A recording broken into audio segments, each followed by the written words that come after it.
Hello, and welcome back to Hot Mess Murder Club, where we dissect the most chaotic true crime cases while simultaneously losing our damn minds. I'm Kat, and today we're diving into a case so disturbing, so infuriating, and so monumentally mishandled that I've been rage cleaning just thinking about it. And you all already know I can't steer this tractor alone, so as usual, I have my best friend here with me. She is beauty, she is grace, she is my favorite train wreck. Holly, how are ya? Hi, I'm just here as your resident provider of inappropriately timed jokes and existential crisis commentary. I have not known peace since researching this case. It's a wild one. Yeah, this one, pucker up, basically. And today we are doing this case as a special request from a listener. That's right, people listen to us. And this episode is dedicated to Olivia. And we are so thankful for her support, and thank you so much for listening to this hot mess of a podcast. And girl, tell your friends. We're new. We need all the support we can get. Yay! Thanks for listening. Oh, Holly, that was very sweet. I know. That being said, today we are talking about Robert Pickton, the infamous pig farm killer. And let me just warn you right now, if you are eating, put it down. If you're thinking about eating, just don't. And if you ever enjoyed bacon, this is probably going to ruin that for you forever. That's not true. I like my bacon. Nothing can break my love for bacon. I'm more of a sausage person. You look like a sausage. Don't. You did it to yourself. I did. You set me up. I could have made that so much worse. It's fine. Consider this your trigger warning for literally everything awful. It doesn't just go downhill, it takes the elevator straight to hell. That is a great way to put it. This whole thing starts because a city decided certain people didn't deserve a single fuck given about them. So, Holly, we're going on another plane ride today. Are you ready? Yeah. Airplane. Airplane. Oh, fuck. So hold my hand because we are headed to Vancouver, Canada, where the geese are mean and the people are nice. Vancouver. Really? I thought Canadians only aren't they just all about their donuts? Isn't that all it is? Like, they're known just for being afraid of the dark and liking donuts, right? That's all I've ever heard about them. I thought it was French fries and gravy. French fries and gravy? I don't know. I get my information from Super Troopers, so I don't know how valid that actually is. I got most of mine, like they're all really nice and they're afraid of the dark. I learned that from How I Met Your Mother because I don't know shit about Canada. I know it's above us and I know they have maple syrup. They have really good syrup, though. I don't know. I'm a Mrs. Butterworth kind of girl. I don't care. I'm pretty sure that's from Vermont or something. All right, let's go. So it's the early 90s in Vancouver, a city that sells itself as mountains, coffee, and progressive politics. But there's a neighborhood the rest of the city would rather pretend didn't exist, and that's the downtown East Side, the poorest postal code in all of Canada, where addiction, poverty, and desperation collide, and where the people living there are treated as disposable. Sex workers, many of them indigenous, were trying to survive. There were reports of disappearances of sex workers dating all the way back to the late 70s and the early 80s. So this wasn't a new concept for the area. But starting in 1995, they began disappearing rapidly. And you're going to find out why here very soon. These disappearances occurred often enough that sex workers warned each other about bad dates. The Vancouver Police Department noticed and did nothing. But keep this little tidbit in mind because we're going to get into the details about how they absolutely fumble-fucked this information when we talk about the investigation in a little bit. But when I say nothing was done, I mean absolutely not shit. Families made their own posters, held their own rallies, and begged for help. These efforts were received with the typical police response for the area. Oh, they're transient. They probably just moved. Like, moved where? And collectively without any of their stuff? And not telling anyone? Yes, they probably just wandered off theory. It's very scientific. Definitely not rooted in racism, classism, or misogyny. Yeah, totally not based on their lifestyles. And when no one steps in, insane shit like this is what you end up with. And before we get into what old Robert Pickton did, we need to talk about where this dude came from because this case makes a lot more sense once you understand the environment that produced him. And I say that produced him because Yeah. I don't know what else could have caused this shit to happen besides just the production of a monster. Robert Pickton was born in 1948 into a family where the pig farm came first, always. And as a toddler, he was known as Robbie, which then transitioned to Willie as he grew up. Yeah. Willie's birth was difficult. Actually, no, I can't bring myself to call him Willie. It's too fucking goofy. So, Robert was born with the umbilical cord wrapped around his neck, and his family wondered afterwards if that had caused some kind of brain damage. But there was nothing wrong with his memory. It was always remarkable. One of his earliest recollections, he always tells people, is of being only 2 years old, living in what had been a chicken coop and having to lift a floorboard under his bed to get cold water from a spring that ran below. It was the only running water in the house for years. So that kind of gives you an idea of what we're fucking working with here. That's sad. And it's kind of gross. Like, can you imagine? Like, oh, I need to take a shower, but I don't have a shower. So let me just lift up my floorboard and stick my feet in the water. Like, I don't know. I feel like that's just unsafe. Yeah, and it's in a chicken coop. So it's like, yeah, I'm going to go ahead and take a bath in this chicken coop underwater. It just doesn't sound Oh, sanitary whatsoever. way to go, Canada. Just blame the whole country. Perfect. They're going to send their geese down here. Fucking ruthless. Yeah, what can you say, eh? I don't think you can say A. Isn't that how they talk? Everything has a at the end. How you doing today, eh? Yeah, I think it is. You know what show I like, though, that's from Canada? Letterkenny. Go back to your story. Oh, But yes, Letterkenny. love that show. His father, Leonard Pickton, was a pig farmer who had an incredibly abusive relationship with his sons and was largely absent when it came to actual parenting. He wasn't nurturing, if you could tell by the fucking chicken coop living arrangement, but he wasn't nurturing. And he wasn't protective either. Luckily, he died in the late 1970s, but by then the damage was already done. Now, Robert's mother, Louise Pickton, was the dominant force in this household. She was described as tough, controlling, eccentric, and relentlessly focused on the farm. Her priority wasn't her kids' emotional well being, it was productivity. To start with, there was no getting past how she looked or how she talked. Like Leonard, she didn't pay attention to her teeth, and eventually most of them just rotted out. She lost most of her hair and covered the remaining wisps with a kerchief. Her chin sprouted so many hairs, she developed a little goatee that neighborhood children have never forgotten.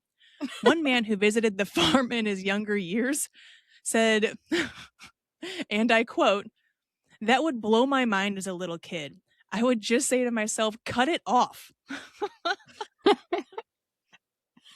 Another former neighbor made it a point to say she never wore normal shoes. It was always men's muck boots, and she waddled like a duck. Like, Damn. damn. I would have just quacked as she waddled past me. Golly. I mean, I can't even imagine, like, as a kid, like, vividly remembering this woman's chin hair and her waddle. She must have been a sight. I mean, some things you just never forget. I guess not. And just for that, vivid mental picture, Louise always wore a cotton house dress over a pair of men's jeans. And when it rained, she'd put on an old jacket of Leonard's. And he dressed in much the same kind of costume as his wife, like a grubby t shirt hanging over dirty, heavy blue jeans rolled over black rubber boots and a beat up old hat. You're fucking welcome for that visual. Oh man, I'm just picturing redneck to the fullest. Like you want to feel sorry for him, but you can't help but just mock him. And I know, like You're not supposed to make fun of others to feel better about yourself, but I feel pretty good about the way I look right now. Yeah, I mean, I wouldn't feel bad about saying this. This sounds like the Canadian hills have eyes. Yes. Yes. Yeah. Okay. Same page. Same page. Yeah. All right, but anyways, back to the Okay. important shit. So the boys were expected to work long, brutal hours on the farm, starting at a very young age. There was no room for softness, comfort, or even a childhood. So basically, affection was optional, but free labor was mandatory. Exactly. And Robert Yeah. actually had an older sister named Linda, and this tells you something important right away. His parents decided the farm was too inappropriate of an environment for a young girl, so they sent her away to live with relatives away from the farm entirely. So she basically just fucked off, and the boys were forced to stay there on the farm with these people. Good for her for getting away, but that's fucked up for the parents. And also, not so fun fact, after Robert's crimes came to light, Linda changed her name entirely, which honestly tells you everything you need to know about how poisonous this family legacy actually was. But he also had a younger brother, David, who stayed on the farm with him. David was subjected to the same demanding, emotionally barren upbringing, and the two brothers grew up isolated together, bonded by labor, dysfunction, and neglect. That's so sad. It's funny how they knew that the farm wasn't safe for a girl, but somehow thought it was just totally fine to marinate their sons in it. Like, that's fucked up. Yeah. Yeah, I wonder why she got so lucky. Like, how come, like, did they like her better? Or, I don't It's know. no place for a girl. They said it themselves, but good old Louise, Yeah, she's why the there. fuck is Louise there? Yeah, maybe Hmm. she wasn't a girl. Scandal. I mean, like I said, I'm here for the inappropriate comments. Just move along. Yeah, I think I'm gonna. So the farm itself was the center of Robert's entire world. He spent most of his childhood working with pigs, long hours, poor hygiene, and constant exposure to animal waste.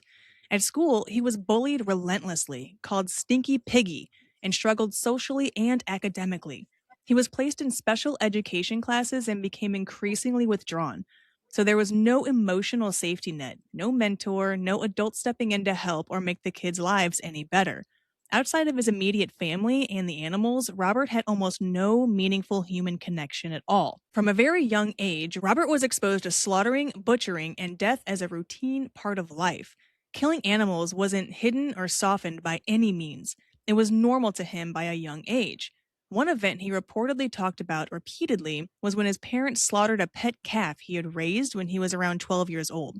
An animal he cared about, an animal he bonded with, killed without ceremony. And honestly, that kind of taught him that if he chooses to care about something or love something, something bad's going to happen to it. It's going to get taken away one way or another. Yeah, that's not farm life builds character. That's just desensitization with trauma as a cherry on top. That kid never had a chance if the parents aren't letting him, excuse me, aren't letting him even have a connection with an animal as he can't seem to make friends outside of the home anyway. Yeah, it's pretty sad. I mean, I would kind of feel like shit if I came home from school and realized that my parents slaughtered the one animal that I actually took care of and cared about. I'd be fucking pissed. But it's not an excuse for his behavior later in life by any means. No. So his lifestyle wasn't just hard work, it was an upbringing that stripped away empathy, boundaries, and emotional development. And again, it excuses nothing, but it definitely helped shape him. After both parents died, Robert and David inherited the farm. They sold off portions of the land to developers, which made them relatively wealthy, and that money gave them freedom, privacy, and power. All things that become dangerous in the hand of someone who's never learned to see other people as real human beings. And this is the environment that produced the Robert Pickton we all know and loathe. He didn't just wake up one day in sunshine suburban town and mysteriously become this absolute sack of dumpster juice with a face. This was years of neglect, isolation, violence, normalization of death, and now money. And none of that makes him tragic. It just makes him predictable and stereotypical. And this part that's coming up, we're going to talk about Piggy's Palace, which I can't imagine ever choosing to go to a place called Piggy's Palace on somebody's pig farm. Oink, oink, bitch. Let's do it. Oink, oink, bitch. Let's fucking do it. What is wrong with you? I don't know. Oh, that's creepy. I wonder if he did that while he was like chasing women around the farm. Yeah, Piggy, Piggy, Piggy. No, I wouldn't like that at all.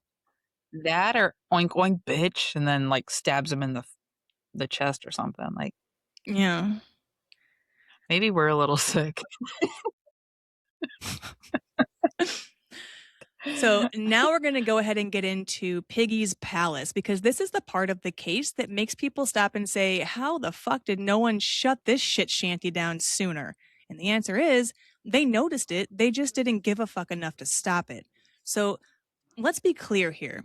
Piggy's Palace wasn't a branded name the media came up with. It was an actual venue on the Pickton farm, which was a 17-acre piece of land Robert and his brother inherited after his parents both croaked. So this palace was kind of a makeshift nightclub built inside a converted slaughterhouse. And yes, you heard that correctly. The same property where pigs were killed and butchered was repurposed into a party space. That alone should have raised eyebrows at the very least, but of course it fucking didn't. I mean, can you imagine going to like a wedding there? Like some hick town wedding? Can you imagine telling somebody, I got married at Piggy's Palace? I can imagine what they look like. I can imagine the type of person that would get married at Piggy's Palace. But at its peak, Piggy's Palace hosted massive parties. And we're not talking about new friends drinking beers. We're talking crowds, estimated anywhere from several hundred to up to 2,000 people at a time. Loud, chaotic, drugs everywhere, no meaningful oversight, fucking ragers. And the guest list was insane. Like, if you tried to write this into a crime novel, an editor would tell you it's just unrealistic. Oh yeah, it'd be a fiction novel if you didn't actually know this happened. And these parties drew an extremely mixed crowd. Vulnerable women looking for food, shelter, or drugs, sex workers from Vancouver's downtown east side, members of the Hells Angels, drug traffickers, gang members, politicians, business figures, off-duty police officers, and in some cases even on-duty police officers. So let that sink in a bit. Yeah, law enforcement wasn't just failing to investigate the farm, they were out partying on it and then going out and patrolling the streets. Release the Epstein files.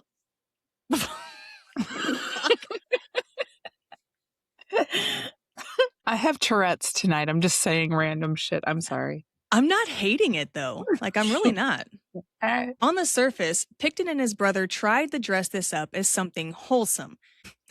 They managed to register a nonprofit organization called the Piggy Palace Good Time Society.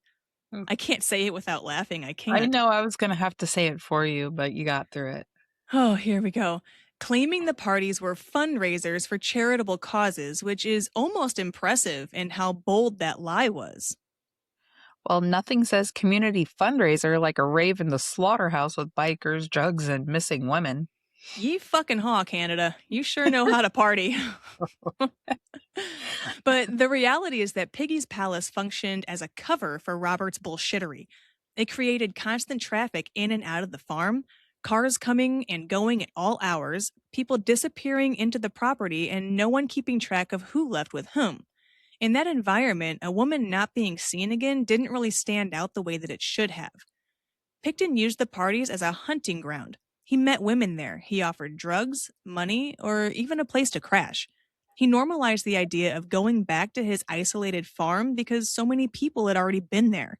So the unknowing soon-to-be victim didn't see it as a red flag. And I'm going to note here that the parties themselves were not where the murders happened. Pickton kept his killing area totally separate, but the parties made everything else possible. They brought victims to him. They created noise and chaos, and they gave him plausible deniability. And at one point, a police employee reported seeing a woman who was already listed as missing at Piggy's Palace in 1999. That tip, though, was not acted on immediately, which is unforgivable, but sadly not surprising. Eventually, the city of Port Coquitlam did step in, but not because women were disappearing. The city sued the Pictons for zoning violations, agricultural land was not supposed to be used as a commercial fucking nightclub. After the brothers ignored warnings and still hosted a New Year's Eve party, the city obtained an injunction that finally shut the public events down. Okay, so to be clear, what finally stopped Piggy's palace wasn't concern for human life, but it was like the paperwork. Yeah, that's precisely what happened. Piggy's palace didn't end because it was dangerous, it ended because it was in code violation. But by the time it shut down, that damage was already done. So we're gonna get into here the actual, what we're gonna call House of Horrors.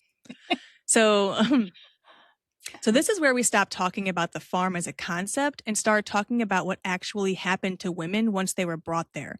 Because remains and DNA just seems kind of pathetic in comparison to what this really was. I mean, it's like something straight out of a Rob Zombie movie. So hold on to your underoos, Holly, because this gets fucking wild. Women were lured to this property under familiar promises: money, drugs, and a place to sleep, sometimes just a ride. And nothing about arriving there seemed to trigger the fight or flight response because remember, old Piggy's Palace has been bumping 90s club tunes out there for a long time. So this must be legit, right? Once they were isolated, Pickton attacked. Survivor testimony, forensic evidence, and Pickton's own statements indicate that women were typically restrained. Handcuffs were used, ropes were used, and victims were overpowered and immobilized before they were even killed. The methods varied, but investigators believe many women were strangled, either manually or with ligatures. Others were shot, often at close range. They were deliberate executions carried out in spaces Pickton already had prepared. After death, the bodies were butchered. Hold on, I mean, can you imagine just being out there with old Willie, thinking that it's going to be like a decent night, and then he just like attacks you like that and takes you to this already set up room where he starts choking you and tying you up and then murders you? I mean, I watched Dexter. You know that once you're in that room full of plastic, it's all over with. Yeah, I mean, I guess so. I would figure what was going to happen, but I mean, god damn, like, We're not in Canada. yeah, we're not in Canada anymore. So after death, the bodies were butchered. And I use that word on purpose, but in some ways it still doesn't feel like it's descriptive enough. Because this wasn't dismemberment done in haste. It was done using the same techniques and tools as used on animals. Limbs were separated, heads were removed, and bodies were broken down into parts that could be stored, processed, or destroyed. Processed, Holly. What do you think that means?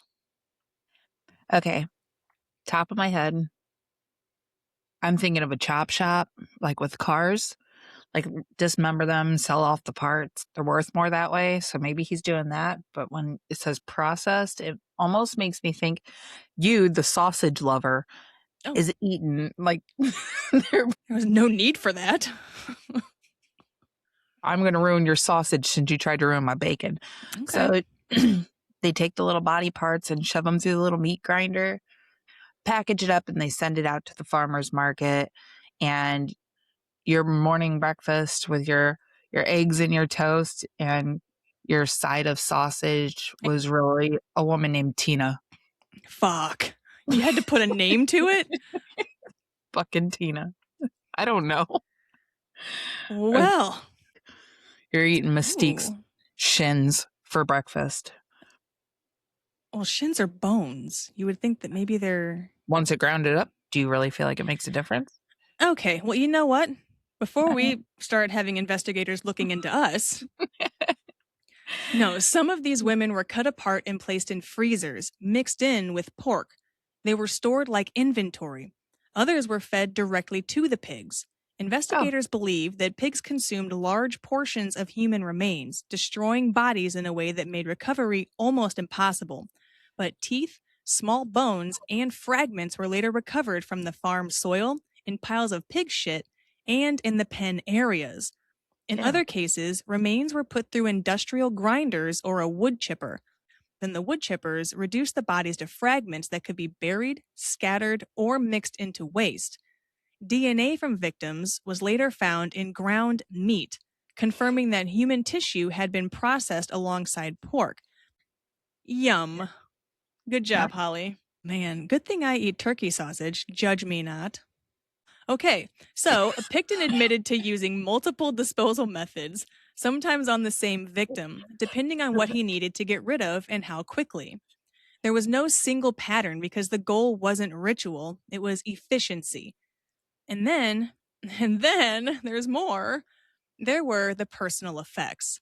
Police recovered identification cards, purses, jewelry, torn clothing, inhalers, and personal items belonging to women who were reported missing. These items weren't destroyed. Some were kept, some were moved around the property, which tells investigators that at least part of this wasn't just about disposal, it was about possession. Through DNA testing, investigators tied 33 women directly to the property. That number reflects confirmed matches. It does not represent the full scope of what likely happened, only what could be identified after destruction. Picton himself claimed the number was much higher, which makes sense because remember I told you that women had been disappearing as early as the late 70s. But really, the only ones officially linked to Robert were the ones from 1995 and later. So, the hardest part for investigators was that many victims could never be fully recovered. There were no bodies to return, no remains to bury. And in some cases, all that was left was a trace of DNA in soil or meat residue. And that was it. That was the entire physical proof that some victims had ever existed in the first place. So when people say no bodies, what they really mean is he made sure there wouldn't be any. This wasn't sloppy. It was repetitious, planned, and carried out in a way that erased women piece by piece. Yeah, and that's why this investigation initially took months and then years. Because police weren't trying to solve murders, they were trying to reconstruct people who had been systemically destroyed. I feel like we need to talk about the women Robert Pickton was actually convicted of killing because the names matter and facts matter. I couldn't agree more, so let's hear what you got. These women came from Vancouver's downtown east side, a neighborhood where poverty, addiction, and marginalization were daily realities. The victims ranged in age, but most were young women in their 20s, 30s, and even 40s. They disappeared between the late 1990s and the early 2000s. Many reported missing by family and friends when they simply just never came home. Legally, the court only proved 6 murders beyond a reasonable doubt, even though investigators linked evidence from at least 33 women to that property. And here's where we need to be very clear. These 6 names were the ones the system felt confident enough to secure convictions on. They're not the full scope of the harm. They're the limit of what the justice system was willing to pursue.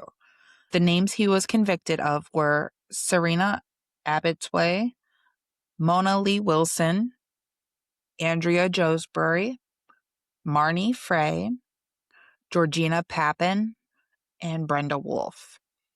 Now I'm going to get into how those 6 names came to be. This is the part of the case where people expect to hear about simple mistakes made by police. What actually happened was worse than that. This was years of warnings being actively ignored. The first major chance to stop Robert Pickton came in March of 1997. That's when Pickton was charged with attempted murder after a woman escaped his farm with stab wounds. She told police what happened and exactly who did it. He was arrested, the charge was real, the danger was obvious, and then in 1998, that charge stayed. I think that's the one they call Stitch, I believe, was like the first prostitute that he picked up. I could be wrong, but I'm pretty sure if I remember correctly that one of the prostitutes he picked up named Stitch was the one that he attacked and she got away. And then apparently that was just like completely, the police were like, I don't fucking care. You're a hooker. Who cares? So, for translation, they believed her wounds, they just didn't believe she mattered. And in 1998, police detective received a tip that directly named Robert Pickton as a suspect in the disappearances of women from the downtown east side. That tip went nowhere. The investigation wasn't properly supported, no serious follow-up, and no urgency. And around the same time in 1998, Detective Kim Rosmo, who was then the head of the Vancouver Police Department's Geographic Profiling Unit, was doing his job. Rosmo analyzed the disappearance data that concluded something important. The number of the missing women didn't fit patterns of transient behavior. His reports pointed to a single serial offender. Rosmo tried to establish the dedicated working group to investigate that possibility. It was shut down almost immediately. His superiors, including Inspector Fred Biddlecombe, dismissed Rosmo's conclusions as inaccurate. So basically, the data was solid, but the victims weren't respectable enough to count. That seems to be pretty typical of this era and women in this job field, I guess we can call it nowadays in 2026. Profession, if you will. Yeah.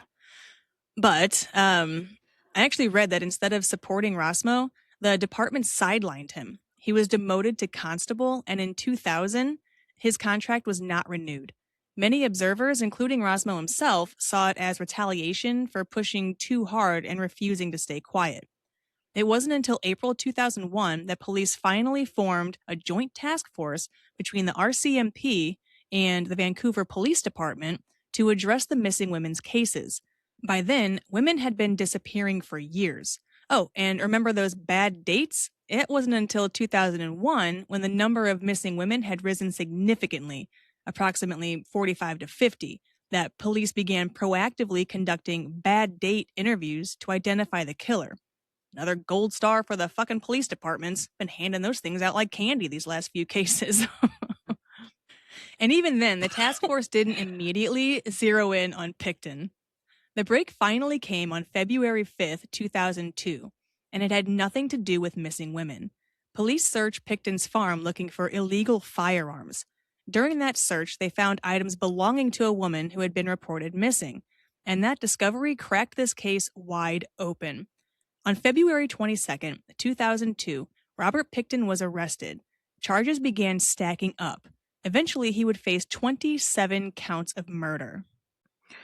Later, during the Missing Women Commission of Inquiry in 2012, Rosmo testified under oath that if his warnings had been taken seriously and properly resourced, police had a good chance of catching Pickton by late 1999. That's years earlier. Years where women were still being lured, attacked, and killed. And this wasn't a lack of information, it was a lack of give a fuck. And the cost of that decision was paid by women who should have been protected and just fucking weren't. So when this finally went to trial, it happened in New Westminster, British Columbia, inside the BC Supreme Court. And I want you to understand how long it took just to get there. The main jury trial didn't even begin until January 22nd, 2007, when Robert was 58 years old. That's after more than a year of pretrial arguments, delays, motions, and jury selection. By the time opening statements started, families had already been waiting for years for answers. Pickton initially faced 27 counts of first-degree murder connected to women who had disappeared from Vancouver's downtown east side. One charge was dropped before the trial, leaving 26. But the court didn't try all of them, because the sheer amount of evidence was considered too overwhelming for a single jury. The case was severed, split in half. The first trial would deal with just 6 counts of first-degree murder. The rest would come later, supposedly. Those 6 women were the ones the Crown believed they had the strongest case on. Not the only victims, just the most winnable cases. Which is a deeply fucked way to decide whose deaths matter enough for court. Exactly. The trial itself was long, graphic, and complex. Jurors heard about the DNA evidence, the body parts, the farm equipment, and the scale of what was found on that property. And then, after everything, the jury deliberated for 9 days. 9 days. If I heard all of that evidence, it sure as fuck wouldn't take me 9 days to be like, go away forever. Yeah. I mean, seriously? Who are these people? Oh, I bet you they're the Piggy's Palace partygoers. Yeah. And the Mounties. But on December 9th, 2007, the verdict came back. Robert Pickton was found not guilty of first-degree murder on all 6 counts, but he was found guilty of second-degree murder on all 6 counts. Because first-degree murder requires proof of planning and deliberation. Second degree still means intentional killing, just without the extra legal burden of providing premeditation beyond a reasonable doubt. So the jury agreed that he murdered them. They just didn't want to label it as planned somehow. Even though he had the areas set up for it, he had the equipment ready for it, and he knew how he was going to dispose of it. To me, that sounds premeditated. So that's on them. But like you said, they're Canadians. They're too nice. That's what I was going to say. I'm like, how did they not see this as premeditated when he had a whole like separate torture room set up for literally just this? I don't know. That's kind of, it's a little bit sketch on the legal system there, but hey, what the fuck do I know? I'm just some bitch. I mean, the legal system in the United States isn't a whole lot better, let's be honest. No, I feel like it's probably worse. They probably would have given him 2 years probation and let him walk. Let him out on bond. Yeah. $8 bond. Enjoy your weekend. Okay, so 2 days later, on December 11th, 2007, the judge sentenced Pickton to 6 concurrent life sentences, each within the maximum parole ineligibility period of 25 years, which is the harshest sentence available under Canadian law. In August 2010, after Pickton's conviction was upheld by the Supreme Court of Canada, the remaining 20 murder charges were officially stayed. Not dismissed because he was innocent, stayed because legally there was nothing more the system could do to him. He was already serving the maximum possible sentence. Meanwhile, this prick was just sitting in custody bragging to an undercover officer that he had killed 49 women and was angry that he didn't make it to 50. Imagine being that confident in how little the system can actually touch you. Imagine being this fucking hillbilly and thinking he's cool for murdering 49 women. He got away with most of it. He got away with 43 of them. I wonder how many of those women that had been going missing since the 70s. I bet you that's part of that 49. If I had to be a detective, I'd put that together. Badge me. Give me a badge. Gold star. Thank you. You earned it. So in May 2024, Robert Pickton died in prison after being attacked by another inmate. He was stabbed in the head with a broomstick. Cool. Neat. Bye. Yeah. Later. I don't even feel bad. Like, get it. Stabbed in the head with a broomstick. That's what I read. I was like, wow. I mean, it's original. At least it wasn't like he was shanked in the rib. Yeah, I like this better. I was thinking maybe they broke the broomstick in half and just the jagged edge. That's what I would do. Yeah. If I was gonna shank someone with a broomstick. Are the police listening to this? Because you really have this planned out. It wasn't a plan. It's not premeditated. It's only second degree. That's true. I'll be fine. I'm in parole in 25 years. I'll be good. But anyway, so that's basically that whole case. So, Holly, it's finally time for my favorite part. But this time we're going to be doing it a little bit differently. So try to pay attention. I think from now on we can do these points. What? Did you just hard sigh me in the middle of explaining this to you? You keep changing the rules. Yeah, surprise, bitch. I feel like I'm in school and I have to pay attention. Should I be taking notes? All right, I'm ready. Golly, it's always something with you. Where's my fucking broomstick? I could use one right about now. Anyways, so here's how we're going to do it. So I'm going to go ahead and say the point, and then instead of doing all of them at once, and then you doing that big long follow-up, we're going to go one by one.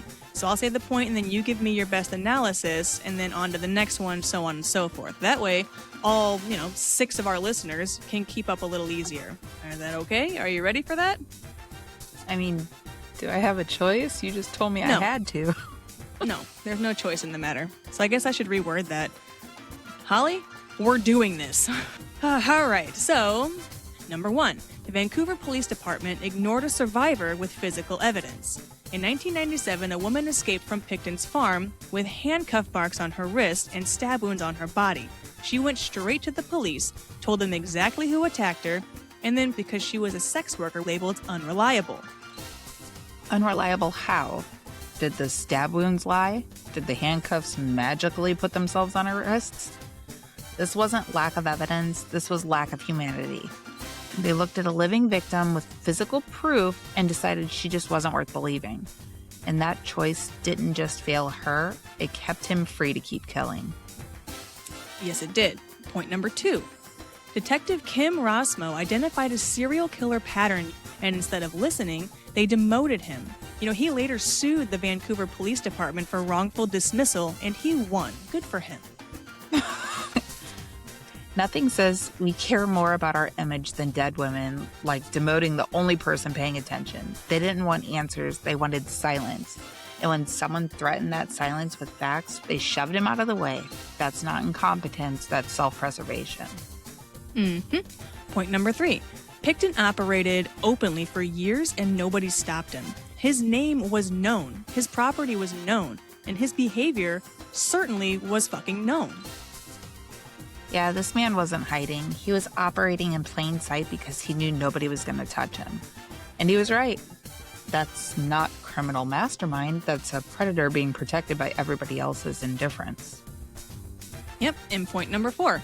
He was convicted for 6 murders out of 49. Pickton bragged about killing 49 women. He was charged with 26, tried for 6, and the remaining charges were stayed. 6 out of 49 is not a conviction. It's a fucking discount. That's the justice system deciding some women were worth the effort and the rest could just be quietly forgotten because paperwork's inconvenient. They didn't fail to prove those murders. They just chose not to bother. They looked at dozens of families and said, we're done now, not because justice was served, but because the system was tired. That's not law, that's cowardice wrapped in procedure. That is correct. Point 5. After all of this, nothing meaningful changed. An inquiry confirmed systemic bias, racism, and institutional failure. 65 recommendations were made. Of course they made recommendations. They love recommendations. It's the adult version of thoughts and prayers. It really is. If those recommendations mattered, Indigenous women would still be disappearing and sex workers wouldn't still be treated like disposable trash.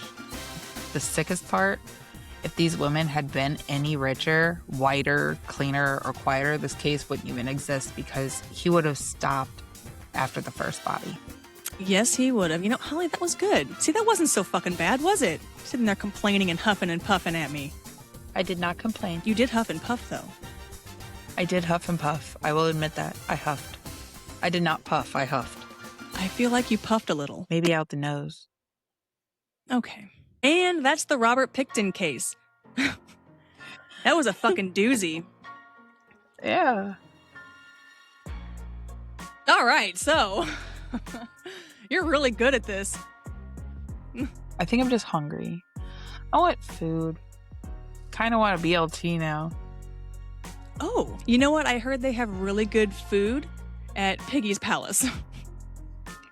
Might I recommend the breakfast sausage? Make sure you're subscribed and following Hot Mess Murder Club on Spotify, Apple Podcasts, iHeart, really anywhere you get your fucking podcast at this point.